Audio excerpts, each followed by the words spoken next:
We pay too much for our houses.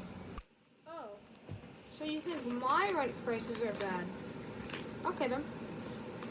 The normal cost of a house in my city is $49,800.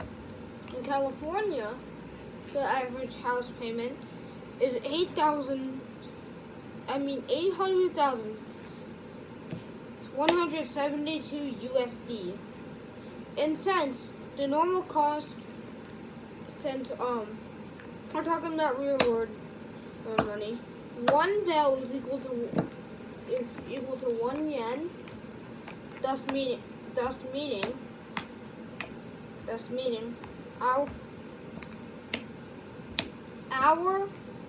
the actual price of our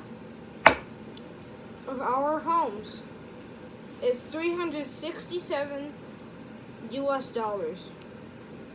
and 85 cents, I think. Does that get my point across?